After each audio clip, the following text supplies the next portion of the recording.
Hi, heathens. Alright, I did the Way of the Master test the other day, which was kind of a prelude to this video. Crawler, 10, a bunch of ones and a bunch of O's, I don't know. Anyway, Crawler had asked me to go through and debunk the Way of the Master. Like forever ago. And I kept kind of putting it off because I've had so many other things going on, and I haven't been able to keep up quite with everything that I wanted to do. But I finally broke down and I did it. And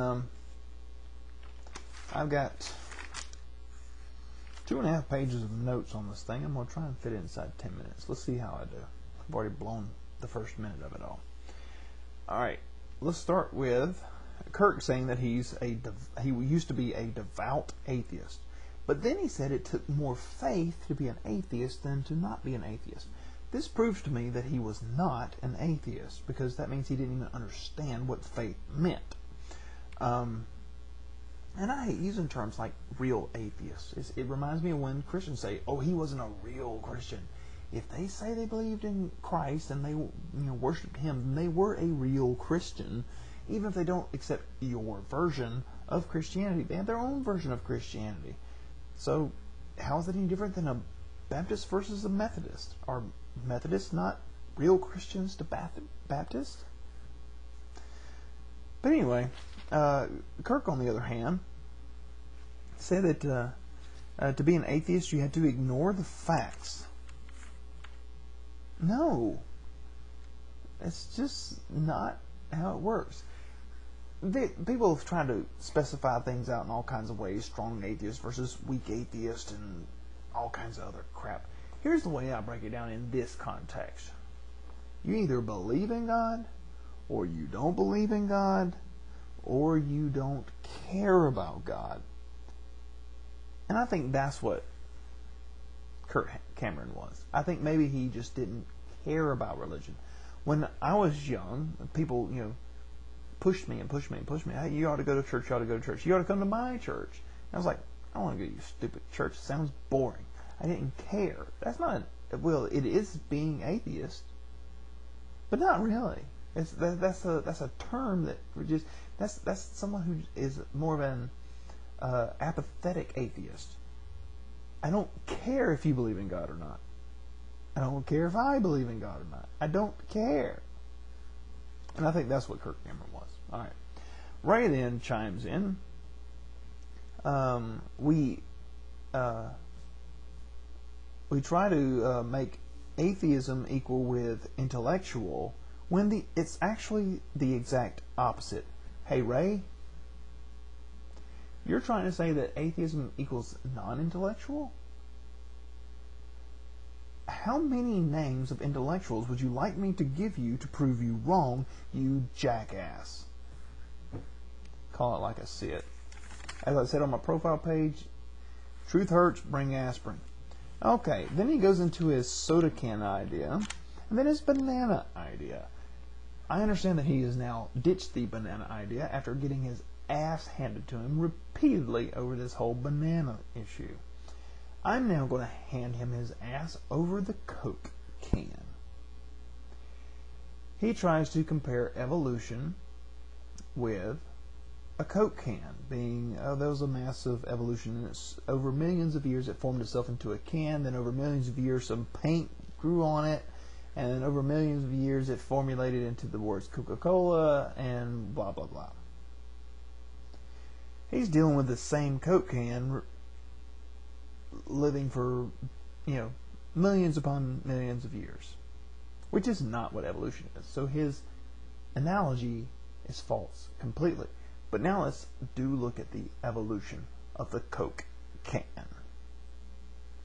There was a Coke can. We have it now. There used to be just a plain old can, which came after they figured out that you could take a jar and seal it off.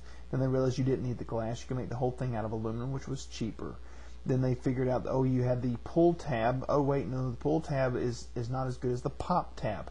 We could print it using this type of printing press, or we can use it using this type of printing press. It's evolved over the years with many, many different variations over long periods of time because of reproduction and changes that happened in slow increment levels. The Coke can, I hate to break it to you, Ray, did evolve. Its creators were man. Now you'll say, oh, well, see, that proves it. That proves that in order for things to evolve, it needed a creator. Look, hey, you want to stick a God at the beginning of creation? Whatever. You're accepting evolution at this point. Is that really what you want to say? Are you really going to try and say that there was a creator who did let things evolve slowly in small increments of time? Do you really want to give up that much ground? Your call. Okay, haven't made it through halfway of my first page, and I'm already at the halfway mark on this video. Try and speed it up a little bit. He talks about the human eye. Actually, I think Kirk brings this up. And the eye as an involved thing. Sorry. You've had your ass handed to you on that one many, many times too. He said that he quoted Darwin saying that the eye evolving was observed. Nice way of taking things out of context. Read the rest of the text now, won't you? They called Einstein an atheist, which is, or they talked about Einstein being a Christian and talking about atheism and that sort of thing. I hate to break it to you, Einstein did not believe in a God. Read up on it. It's all there. Okay.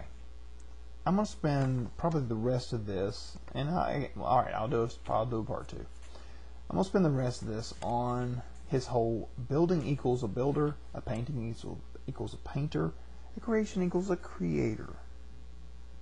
Okay? Explain a cave. Did someone dig the cave? Did someone make the cave? You would say maybe God made the cave. But a man lives in the cave. He has a home now. Did it have a cave? Did it have a creator when he went into that? Or was it simply the water washing things away? It made a little pocket, and then it slowly, over millions of years, washed away the rock and the dirt and everything else too. And then created this cavern that this man can live in to protect himself against the elements of the world. There's your building. Okay, a painter. If someone were to put a bucket of ink on a ledge, and the wind blew the bucket of ink, and the bucket of ink fell, and it splattered, and the splattered looked like the flying spaghetti monster. Did it have a painter? Or was it simply a painting of an accident? A random chance? A complete and total oops?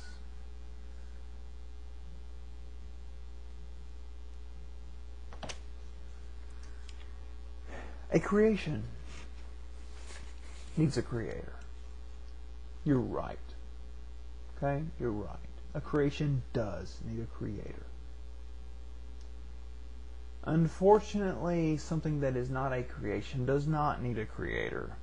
And the world is not a creation. It is a rock floating in space with a bunch of water on it. And a bunch of creatures grew on it, and now we are inhabiting this rock. It's not a creation. It is simply a thing.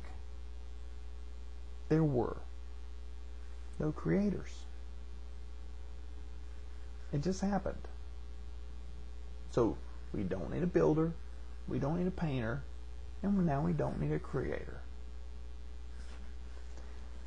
And there you have it. Yeah, we'll definitely do part 2. Hopefully I can get all the rest of it in part 2.